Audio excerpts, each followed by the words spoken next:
Joanna, the representative coming from the Across Curriculum Group. And today, I'll be discussing the collaborative output we've came up last asynchronous activity, March 19, 2026. So our task is to list down the do's and don'ts in the school and workplace premises in relation to the social literacy and to creatively present it using an infographics. With that, allow me to present to you the results of our output.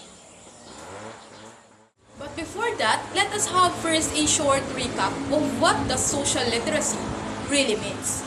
So during our face-to-face discussion, we tackled that social literacy is the ability to interact well with others, to read the room, and this refers to the skills that allows us to understand and communicate effectively and also to build relationship despite of diversities. So this time, let us talk about why social literacy is important, especially to us as future educators. So we all know that our profession, which is teaching, goes beyond delivering content. It also encompasses or requires consistent communication with our students, parents, and colleagues. We all came from different backgrounds, with different emotions and different communication style. So in a rapidly evolving world, we must adapt. And the teacher with the high social skills is required to efficiently address the misconceptions and the confusions that might arise in a classroom setting. This infographic highlights the importance of respect and inclusivity both in the workplace and in school. So let's start with the do's in the workplace. Showing respect to co-workers and clients is not just courtesy. It is mandated by the Labor Code of the Philippines, which prohibits abusive conduct. Clear and polite communication is reinforced by DOLE workplace guidelines, while inclusivity is protected under Republic Act 10911 or the Anti-Age Discrimination in Employment Law.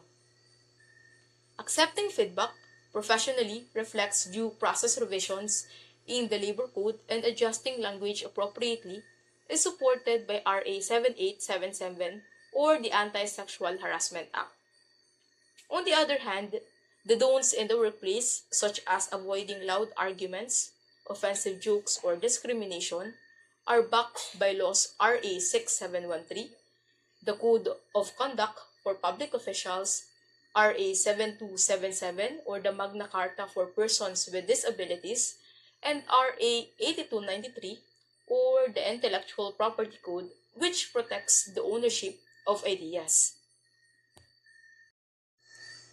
In schools, embracing cultural differences and listening actively align with RA 11650 or the Inclusive Education Act and the DepEd Child Protection Policy. Choosing supportive words is reinforced by RA 10627, the Anti-Bullying Act of 2013. Meanwhile, avoiding interruptions, disrespect, or discrimination is supported by RA 9155 or the Governance of Basic Education Act and the DepEd's Inclusive Education Framework. Altogether, these do's and don'ts are more than just guidelines because they are legal and ethical responsibilities.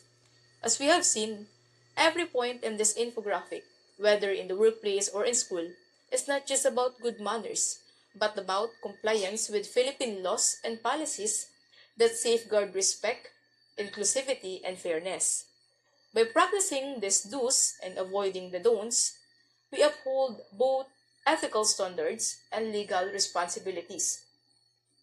Respectful communication, inclusivity, and fairness are the real foundation of a healthy workplace and a supportive school community. So altogether, let us commit to these values daily, knowing that they are both our moral duty and our legal obligation. Always keep in mind that communication is the key to unlock the misunderstanding and to bridge the gap between the diversities. So that ends my presentation. Thank you everyone for lending me your ears and eyes as I presented the fruit of our hard work. Thank you everyone. Stay hydrated.